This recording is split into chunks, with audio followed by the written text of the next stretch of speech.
chapters of the book talks about sacred waiting, and we really need to pay attention to that. Because if we jump too fast, we're going to have to back up, and over back up.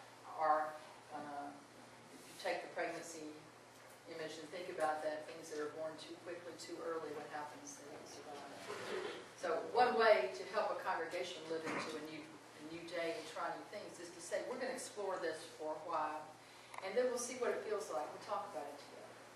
And that seems to take some of the anxiety off. It certainly takes some of the push off for a while, because it takes a little bit of time for folks to get used to something.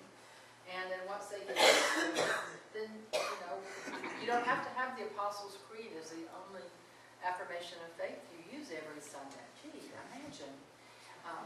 At Red Springs, y'all probably all don't do this either, but we don't come from a place that you don't descend into hell. I mean, we descend into hell, me and George.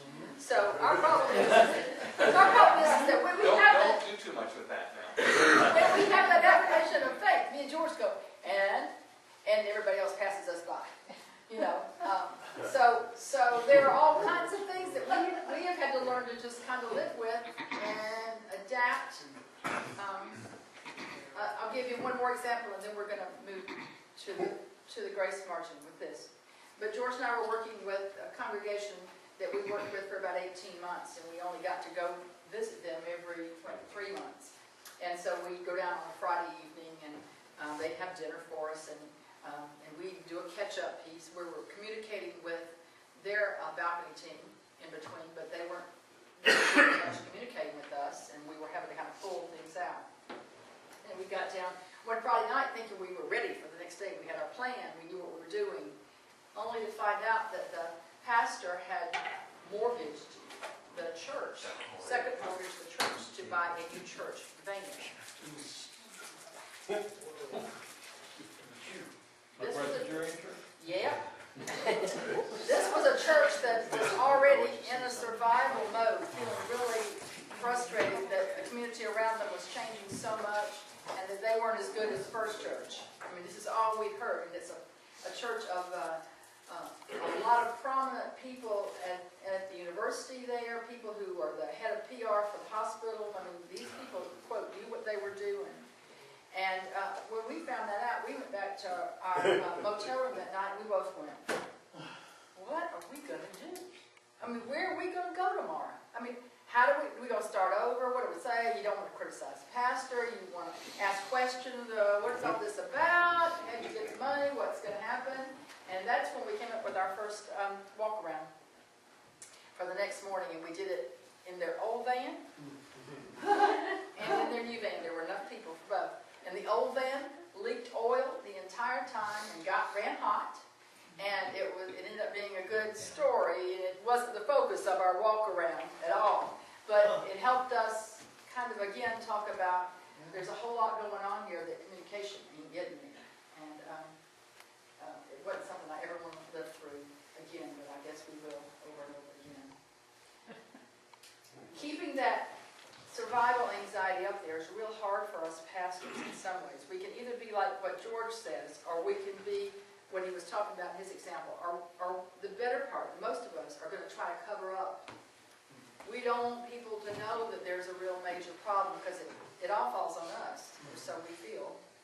And so we do our best to make things look good to everybody. We'll do anything we can to try to keep that going.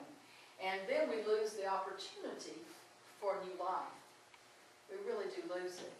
So this piece of decreasing the learning anxiety has a lot to do with coaching and tools and practices and your being here today, finding things to take back to your churches, knowing that the presbytery you're a part of cares deeply about the churches that make up this presbytery and is doing everything that they can think of and that you can help them think of to actually help this presbytery, which is you, move into a new day. One thing that we're going to do. Let me just emphasize something I said a little bit earlier. I've been doing Bible study, Sunday morning Bible study for 5 years now. Yeah.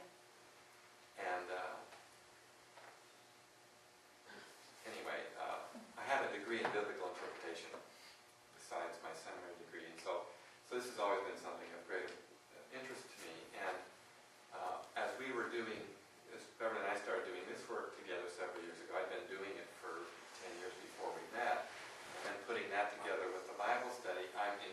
increasingly struck by how the biblical story is about the people of God being called, being in transition, and having to learn how to trust again in a new situation about being God's people and having God take care of them and lead them.